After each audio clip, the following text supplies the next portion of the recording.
In various ways, the Dodge City Gunslinger holster is a handgun enthusiast wet dream. The exotic adds bonuses to accuracy, stability, reload speed, range, and damage. Though it is not ideal for every gameplay scenario, this is still a holster that might make you feel like the first Avenger. You might feel like Captain America or Captain Russia when using this one, assuming that you find the perfect build for it, of course. This is a make or break situation. This is a make or break exotic. In the regular hands of someone who doesn't understand the gameplay dynamic, it might feel like the worst exotic in the game. It might feel like it's not working or it's useless. But in the hands of a god or someone who has read a little bit or watched some builds on YouTube all over the place, this might feel like the best thing in the game. With the combinations of various things in place, you could be destroying enemies while feeling like a god. The most important perk on it, at least for me, is that it has the ability to bypass enemy armor and shields. If you've ever played any shooting game, Destiny, Warframe, it doesn't matter what it is, Borderlands, you know that bypassing armor or bypassing shields is like the most important thing ever.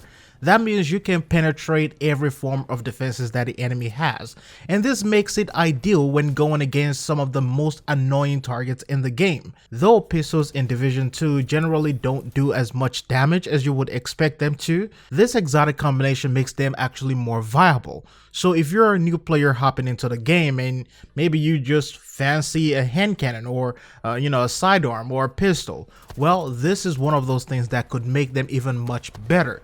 The ability to bypass enemy defenses is next to none, at least in the early game when you're still trying to figure things out and trying to figure out some of the builds that could come on later on. If you run solo most of the time, then this is something that you should get into or even at least look into. The playstyle revolving around this also involves a little bit of a primitive or brawler approach. It's more of an in-your-face type of a gameplay whenever you're using this. Most people, at least for myself, I've combined it with shields and a deflector drone. In some cases, I end up using a healing drone, and it works wonders. The existence of this holster alone doesn't just feel like a band-aid, but it actually kind of heals or revolutionizes the sidearms of the pistols in the game. It lets you as a player shoot through armor, get better accuracy, great reload speed, get an extra range, extra damage, and the quest is also quite easy to do, though it might be annoying for some of the new players. Now, if you have any tips on builds for this, let me know down below in the comment section, or even give me a link in the comment section. But as always, thanks for watching, like, share, and subscribe. It's Dia signing out. I'll see you guys in the next one.